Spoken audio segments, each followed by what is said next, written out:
السلام علیکم۔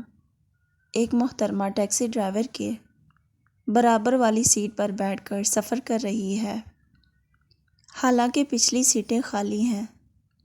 ممکن ہے کہ محترمہ ٹیکسی ڈرائیور کی اہلیہ ہو۔ ایک شخص مسجد کے آگے سے گزر رہا ہے جبکہ لوگ نماز پڑھ رہے ہیں اور وہ نماز ادا کیے بغیر وہاں سے گزر جاتا ہے۔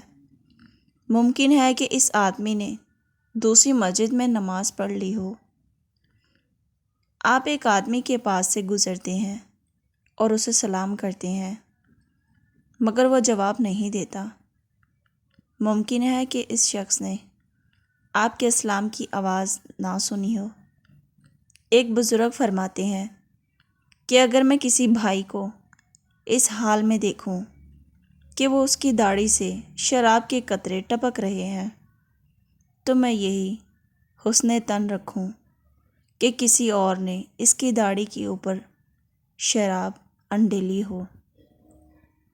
اور اگر کسی بھائی کو پیار کی چوٹی پر یہ پکارتے ہوئے سنوں، انا بکم علی علی، میں تمہارا عظیم ترین رب ہوں، تو میں یہی گمان کروں گا کہ وہ قرآن کی تلاوت کر رہا ہے۔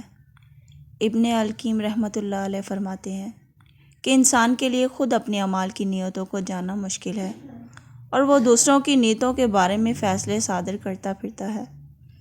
ہم اکثر معاملے صرف ایک رخ کو دیکھتے ہیں، لہذا ہمیں چاہیے کہ دوسروں کے رخ کو مثبت طرح سے لیں تاکہ لوگوں کے ساتھ زیادتی اور ان کی حق تلفی نہ ہو۔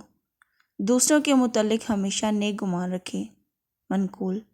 امید کرتی ہوں ناظرین آپ کو یہ میری ویڈیو اچھی لگی ہوگی، تو پلیز میرے چینل کو لائک اور سبسکرائب کریں اور ساتھ لگے بیل آئیکن کے بٹن کو ضرور دبائیں۔